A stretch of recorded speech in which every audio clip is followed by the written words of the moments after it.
Collins sending it in. Got him fisted, and Payton has scored.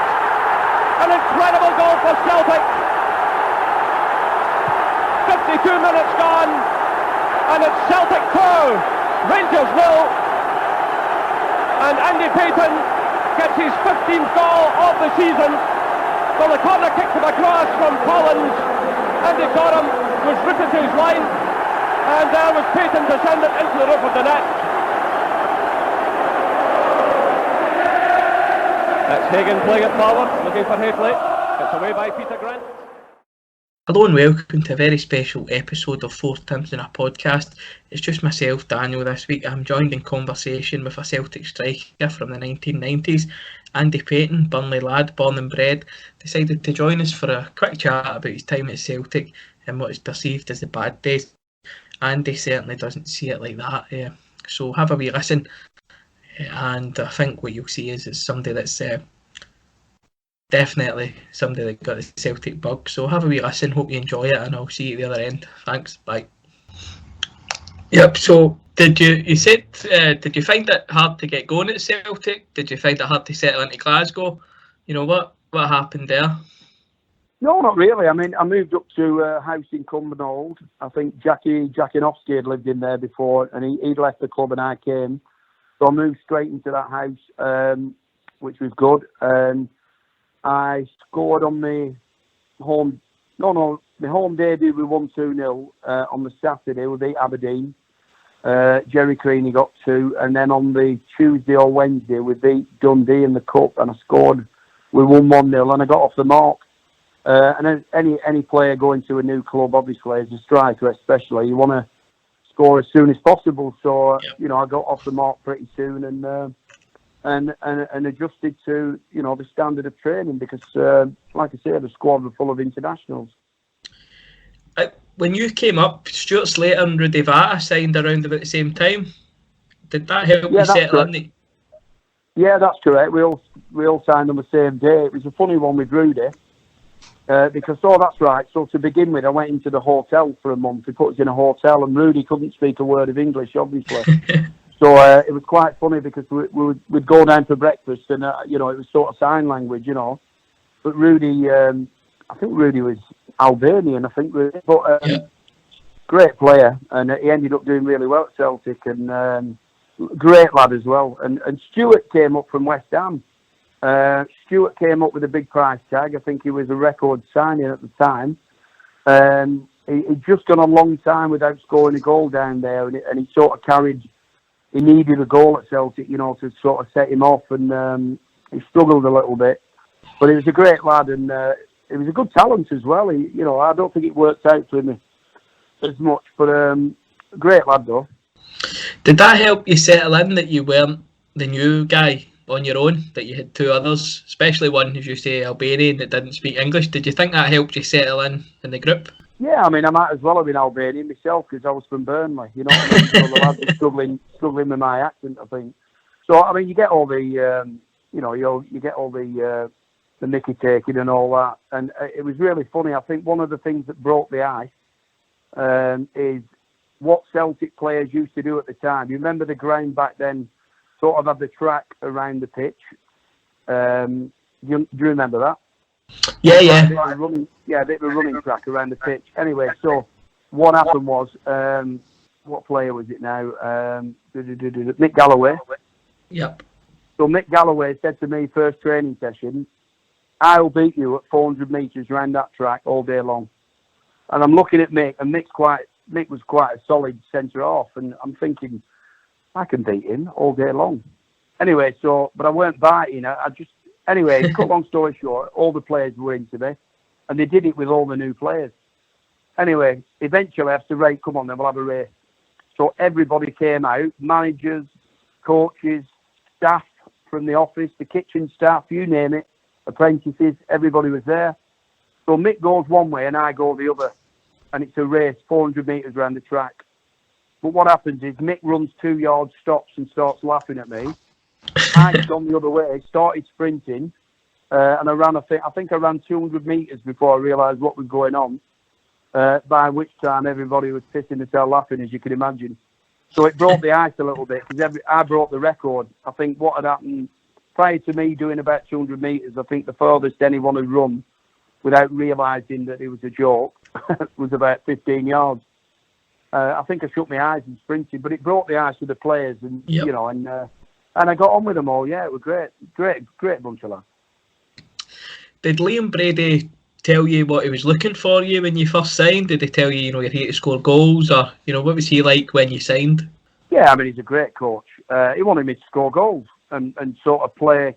I mean, my game was all about playing on the shoulder and playing off people. Sort of like Jerry was a little bit bigger, and Jerry was very good in the air. So my job, obviously, which all strikers' job should be, was to go in there and try and score goals.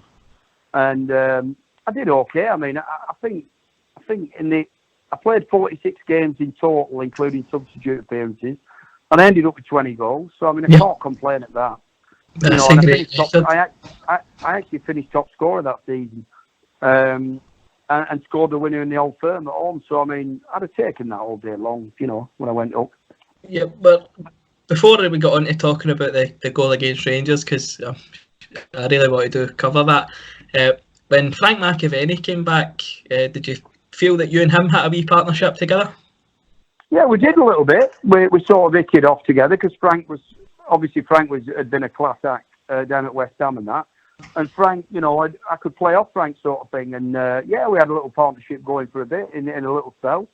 And Frank, if anyone who knows Frank have been around Frank, I mean, he's an unbelievable guy, you know what I mean? One of the funniest lads in the dressing room, etc. I think we did all right for a bit, scored goals together. But and Charlie was sort of coming to the end of his career, sort of thing. Because I think my first game, I think Charlie was on the bench, and for me to be playing in front of Charlie Nicholas was beyond belief. You know what I mean? Yeah. But like I say, it was coming to the end. But yeah, Frank was great. Yeah. So the game against Rangers in March 1993, to score a winner in a derby is every Celtic fan's dream. When did you realise that? Obviously, it's a derby. It's a big game, but did you realise, at the time, I've just scored the winner? Well, it was funny because the build up to the game is unbelievable. Because the build up to the game, first and foremost, it's not just the day before; it's building up all week. And obviously, I'm from Burnley, and I ended up going to Burnley later on in my career.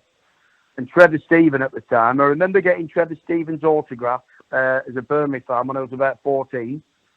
And something like 8 years later, I'm walking out to an Old Firm game. I'm playing for Celtic. Trevor Stephen, who'd had about 50 odd caps for England, was going out on the Rangers side. And I felt like telling him I'd got his autograph at 14 and I'm from Burnley, but I didn't, obviously.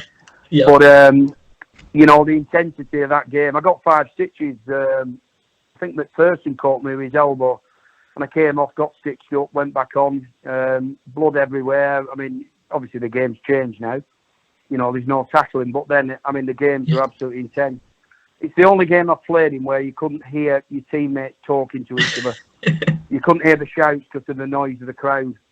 And to get it's every Celtic striker's dream to score against Rangers. It's got to be, especially the winner. Yeah. So yeah, I mean, it was a big moment for me. Yeah, and it's something even to this day I'm very proud of. Do you remember the goal? Good header from a corner. Yeah, I do. Yeah, it's something we've worked on in training. John Collins got the ball, signalled. He signalled. Obviously, we knew what was happening. It was a flick on at the near post. I've gambled in 6-yard box and just volleyed it straight in. But worked on it, so that made it even sweeter. But I think Haitley scored for Rangers. John Collins had opened the scoring with a great goal from the edge of the box. Mine was more of a routine finish, but it didn't matter. I mean, at the end of the day, the jungle went up and the crowd, and I mean the hair on the back of your neck. I mean, it's unbelievable. So where did Celtic go wrong that season then? How we just lack of. We got. I remember we got beat in the semi-final off Aberdeen. We absolutely battered them at Hampden Park, and we couldn't score. And I think they had Ian Jess, I think, scored for them, or seems to ring a bell. and we lost 1-0, and that was really disappointing. We beat Rangers, I think, a couple of times that season, but we drew too many games, and obviously the manager paid the price. But yeah, I mean, Rangers were very good at the side, and Aberdeen, to be fair, had a good side as well. So there were sort of three teams. But every game for Celtic, if you go away anyway, if you play Dundee United away and it can be a tough game, you know, you're expected to win because it's Celtic Football Club. So for me, personally, I didn't feel as though it was... I felt as though it had been quite successful, but obviously the bigger scheme of things, Celtic v Rangers, Celtic fans are used to a lot, you know, a lot more than that, you know, and Liam obviously paid the price at the end of that season, and that's all part and parcel because, you know, I mean, we had Bobby Lennox up there who was the striker coach at the time, and Bobby, you know, one of the Lisbon Lions. I mean, the club have excelled, and the fans expect more, don't they? You know. As you said, only been about 25 years since Lisbon that you were at the club. It's obviously Bobby Lennox was there. Did you feel that kind of historic sort of respect still there at the club? Like, was that pressure on you that Bobby Lennox was there? Did you feel pressure? He helped me. He helped me because I mean, I mean, if you met Bobby, what a fantastic guy. Oh yeah, he's a great guy. And he was on the coaching staff at the time, so he helped me. He knew I was a young lad from Burnley coming in to put a great, you know, trying to follow in his footsteps as somebody who won the European Cup. You know what I mean?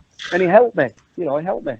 And Bobby was a great character. But anybody who plays for Celtic has got to realise, you know, Celtic were the that won the European Cup in Britain, in England, Scotland, whatever, and the history that comes with that. You know, it's always going to be tough for players because you're looking at true legends there. Big Johnston was there at the time. You know, we met all the Lisbon Lions, obviously, on quite a few occasions, and yeah, I mean, it was overwhelming because, you know, these guys had, as you know, had won the European Cup. Fantastic, you know. Yeah. So that summer, obviously Liam Brady lost his job quite soon into the new season, and Lou Macari came in. Lou Macari, of course, was a Celtic legend, whereas Liam Brady was more of a, you know, footballing legend. He had a great reputation in the game. Lou Macari came through at Celtic before going to Manchester United. What was your first reaction when you thought Lou Macari got the job? Running wise, etc. Which didn't really bother me, but Lou ended up. Lou had a player called Wayne Biggins at Stoke, and Wayne Biggins had done okay for him down there. And I think he wanted Wayne Biggins instead of me. He didn't fancy me at all, whether it's the style of play. Different managers are different, you know. And I ended up going in the reserves for about 6 weeks. I was still scoring. I scored a few goals while Lou was there. I think I scored 5 before I left, but I needed regular first-team football, and Barnsley came in for me. It was Viv Anderson, who you know, the first coloured player for England, you know, who signed me. But I remember regretting it more or less straight away because Barnsley were getting sort of 5,000 crowds, and compared to playing at Celtic, you know, one of my biggest regrets leaving the club. But at the time, I wanted first team football, and Lou didn't fancy me. Some managers don't, you know, and that's the way it goes. I'm just reading a quote of yours from when Celtic swapped you for Wayne Biggins. You weren't too pleased. What was the quote? It says, "You brought Wayne Biggins up in a swap deal for me, which was beyond belief, as he didn't even score a goal for the reserves." Now, Wayne Biggins, he won't be the most popular Celtic player throughout the day. Kind of summed up the rotten spell in the 90s. I think maybe what hurt him most, Wayne Biggins, apart from his lack of goals, was the fact that you seemed to be a very hard-working, popular player. You know, you seemed to really fight for the shirt when you were on the park. Is that something that, you know, that you... Obviously it was intentional because that's the type of player that you are? Well, I mean, Wayne had a good career down in England, and he was a good player, and he played for Burnley, he played for Stoke. So, I mean, you know, I look at it now, I'm a lot older now, and I look back at that comment and probably think it probably more out of frustration. It certainly wasn't aimed at Wayne. But I had scored 20 goals for Celtic, and I thought I was being overlooked a little bit at the time. because that's your job. You want to go in there and score goals. Like I say, I mean, I look back at my time at Celtic, and it's funny because my brother passed away last year, but my brother came to every single game I ever played in my career. I played 500 games. And all the memorabilia, you know, the Celtic views and the programmes and the tickets, I've got every single one from every single game, you know, from that era, which is very special, you know, I mean, and I can look at my time there. But yeah, I mean, nothing against Wayne. I think it was just the frustration of being a lad of 23, 24, 25, whatever I was, wanting to play first-team football because I had a taste of it, you know. At Celtic, you played with Paul McStay. He's a legend at the club, you know, adored by the fans world over. What was it like to play with him? Well, it's fantastic because first and foremost, when I walked into that dressing room as a young lad, and they were all internationals, the first person that came and talked to me was a captain, obviously, who was Paul. What a gentleman, fantastic, made me feel at ease, but also what an unbelievable player. I mean, I think Paul McStay would have played, you know, for any of it. He could have gone to Liverpool, he could have gone to United and held his own, absolutely no problem whatsoever. And just a great guy, you know, down to earth, polite, you know, looking after the younger lads like myself. And yeah, I mean, he was a legend, and it was a privilege to, you know, for me to look back at my career and say that I played in the same team as Paul McStay. Fantastic. So, how did you find Glasgow as a city? You know, off the park. I mean, because a lot gets said about, you know, the Goldfish Bowl and two massive teams in the one city. But how did you adjust to life in Glasgow? Well, I lived in Cumbernauld. That's where the house was. Regards to Glasgow, obviously, you know, after an Old Firm game, you wouldn't really. I mean, I'll be honest with you, I'd probably go back down home, you know, out the way sort of thing, because I mean, I found Glasgow a fantastic city, friendly people and everything else. I think if you, you know, if you're a Celtic player and you went out on a night out having played against Rangers, you might cause yourself a few problems, you know what I mean? Yeah. So I tended to sort of stay away from that. But yeah, I mean, I think the club sort of advised it at the time, you know, just be careful, you know, I mean, because in certain areas, certain pubs are Celtic pubs and certain pubs are Rangers pubs, aren't they? But yeah, I find the city fantastic and the friendly people. I mean, the funniest people are up in Glasgow, aren't they? You know, it's a great city. So after Celtic, of course, you went to Barnsley, as you spoke about, and then Huddersfield. You say you're a Burnley fan. How did that feel? Because you played at Celtic, obviously, you know what Celtic means to a lot of people. To actually get to play for your boyhood team, how did that come about? I went to Burnley. Yep. Yeah, what happened was, so I signed for Barnsley, who were in the Championship, and I signed a 2-year contract. And I scored 47 goals in them 2 seasons and did well. And then Huddersfield actually bought me from Barnsley. My contract was up, and I had a year at Huddersfield. I scored 20 goals for them, and then Burnley came in for me. And I'm from Burnley anyway. Now I got released from Burnley at 16 and went to Hull City, but I was a Burnley, you know, supporter. Yeah. Growing up in Burnley, obviously. So you know, I took the chance to go back to my hometown club, and I scored 81 goals for Burnley in sort of, you know, 3.5 seasons, and we got promotion back up to the Championship, and I won the Golden Boots, and it worked out well. But I mean, obviously, then I'm coming towards the end of my career. But yeah, I mean, it was great to play for my hometown club. But I mean, you know, when people now find out or know that I used to play for Celtic, and that I scored 20 goals for Celtic, and the winner in the Old Firm, played in European.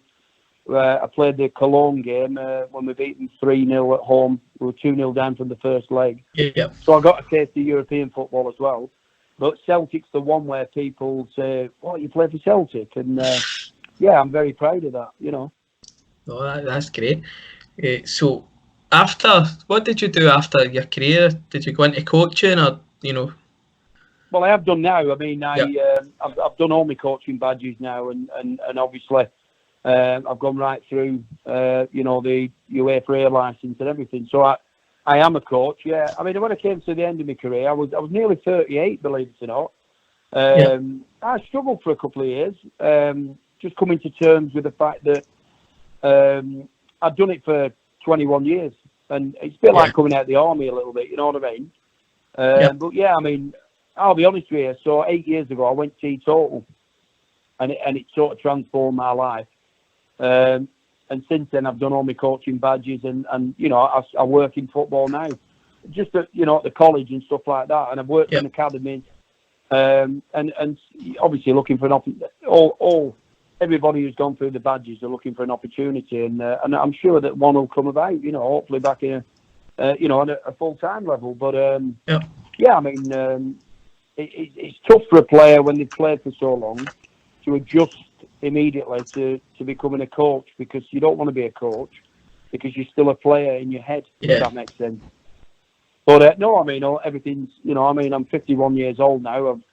I'm a UEFA licensed football coach, and I still love the game, you know. And it's funny because when I was 20 odd, you know, I feel quite young, but I'm not. I'm 51, but I mean, I'll be playing a charity match on Sunday for the Burnley players. We still do stuff like that, you know, and life's good, yeah. So you see, do you keep your eye on then the wee charity games? Do you like getting a wee kick about with them? Well, yeah, I mean, because we play for charity, and it's all the ex-players.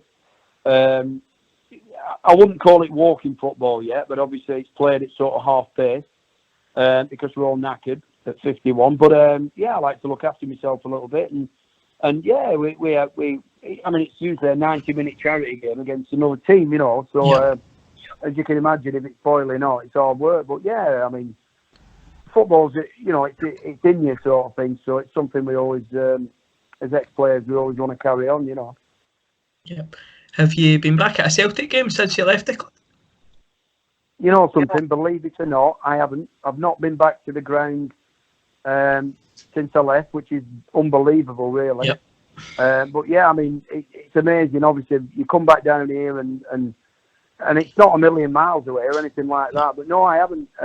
Crazy, really, because you know, it's something that I'm sure I will do at some point, but I haven't done. No, it's crazy. Yeah, I mean, it's a new stadium with that. Your running track's not there anymore. No, I know that. Yeah. Obviously, I've seen the ground on telly, etc. But yeah, I mean, I was doing all the games last season for the radio. You know, doing the Burnley games. Yeah. The commentary home and away, and obviously Burnley ventured into Europe as well. So I mean, it would have been unbelievable if Celtic would have played Burnley and I'd have gone up then. But yeah, no, I've not been back. But I mean, yeah, it's a fantastic stadium now. Do you still look out for the Celtic results then? Yeah, every week. Yep. You always look at you always. I mean, obviously Celtic are in the, you know, I mean, they're the top team at the moment and have been for a long time. So long may it continue. It's obviously vastly different now that Celtic, as you say, are the top team. You know, do you get any regrets about your time at Celtic? I think individually, for me to go up there and get 20 goals in 46 games, I would have taken that all day long, you know, to get the winner, etc. But obviously, I'd love to have won something up there, you know, because I think with that team, you know, at the time, people call it the bad days, but you look at the players, what I've just mentioned, you know, Gary Gillespie, Tony Mowbray, Jerry Creaney, Charlie Nicholas, Frank McAvenny, Paul McStay, John Collins, you know, Doug Chet, Boyd. I mean, they're a good side. You know, Slater, Varta. We probably underachieved with that team, and that's why Liam Brady got the sack. But it would have been fantastic to win something. But I'm just very, very proud that I got the opportunity to play for Celtic and like I said, as a striker, to score goals. So yeah, I mean, just great memories for me. You touched on it there, the Cologne game. Obviously, that's one of the more famous Celtic European nights. What was the atmosphere like at Celtic Park that night? Well, it was weird, really, because we'd lost 2-0 in Cologne, and at the time I was classed as a foreign player. English players were classed as foreigners, so they had a 4-foreigner rule, so I didn't make the bench. But we were 2-0 down. I was sat on the bench, obviously, and then to take them back to come back to Celtic Park and beat them 3-0 on the night. Yeah, I mean, it was a proper European atmosphere Celtic night, and the ground was rocking, and to play in that game was unbelievable. So there were some massive highlights for me, and certainly that was one of them. Because Cologne at the time were a good side. What's your favourite moment about playing for Celtic? I think obviously every goal I scored, Yeah. but I mean it's got to be scoring the winner against Rangers. It has to be. Although I think I scored better goals, Yeah. up there.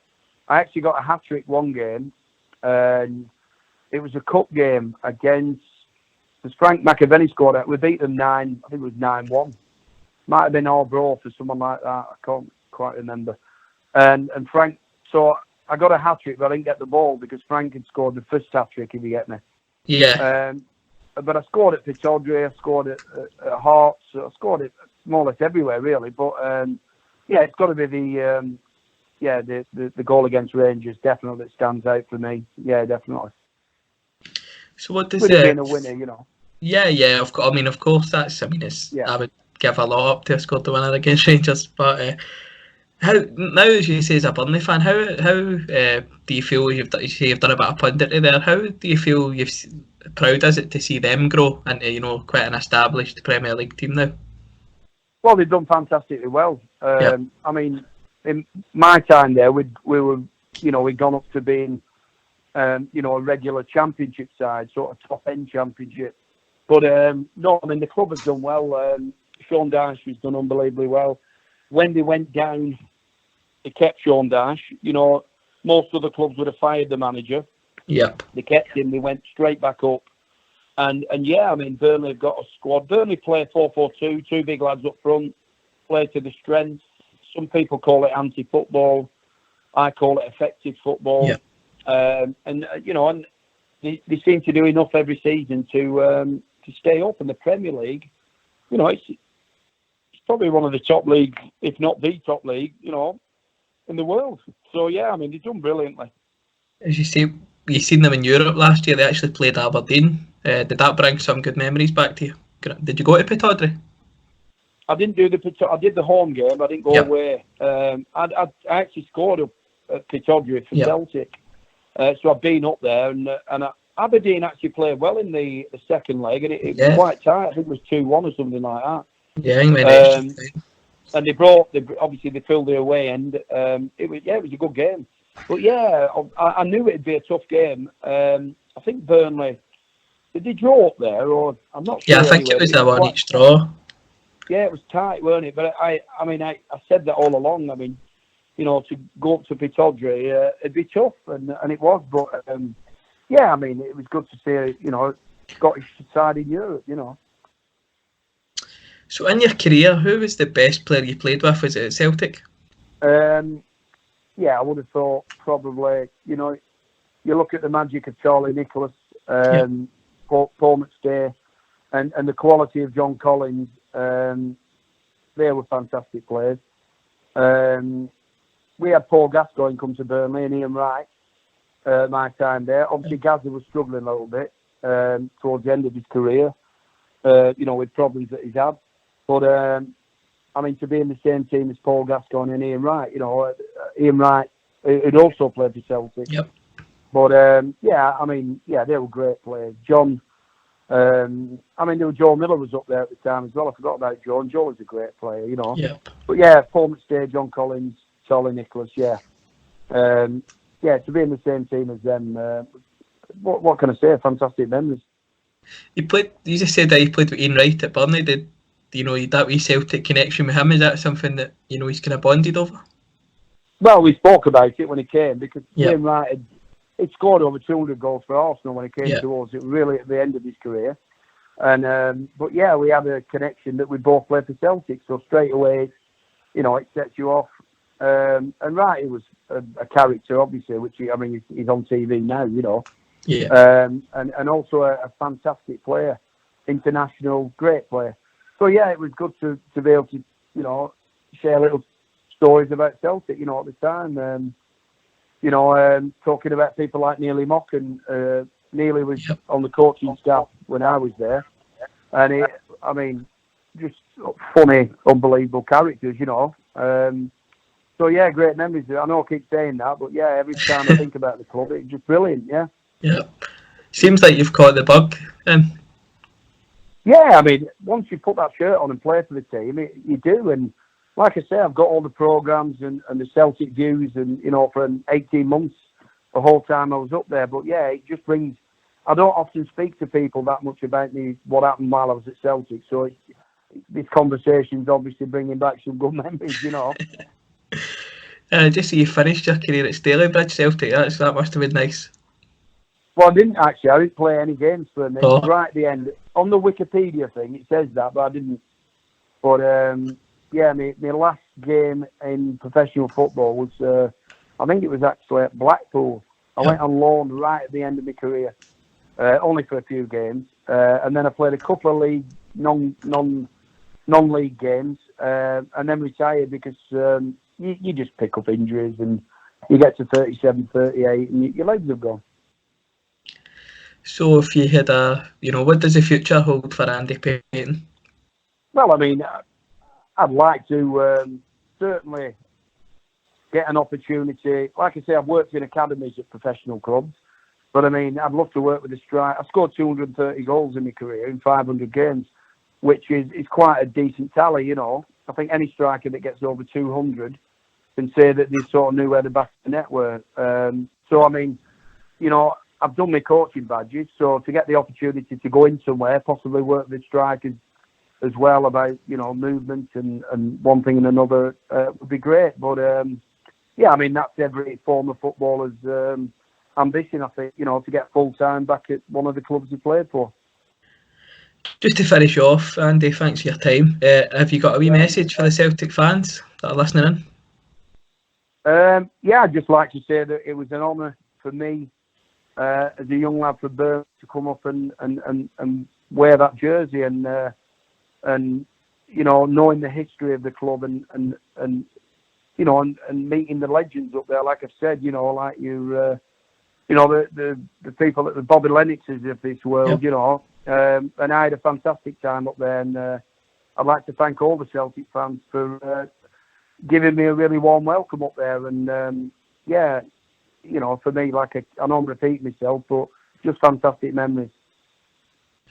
Listen, Andy, every Celtic fan appreciates, a lot of good effort and a bit of skill, and 20 goals in 46 games is definitely a return that, not a lot of Celtic strikers in the 90s could claim that. So just want to say thanks very much for joining us. It's been a pleasure chatting to you. No problem at all. Thanks a lot, pal. Thanks very much, Andy. So I'd just like to thank Andy Payton for joining us. It's tremendous to chat to somebody that absolutely wasn't a Celtic fan growing up, but definitely one when he left the club.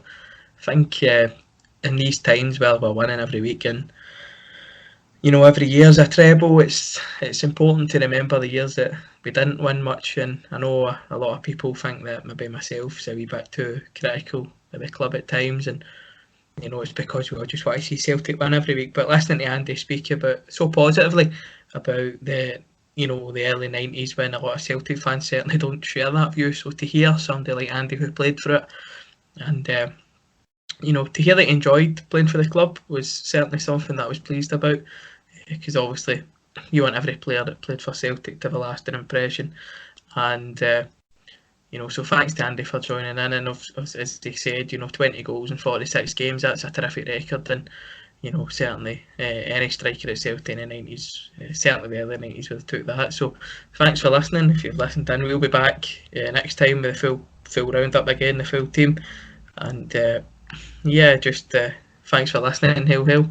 And onwards to 9 and 10 in a row. Hail, hail.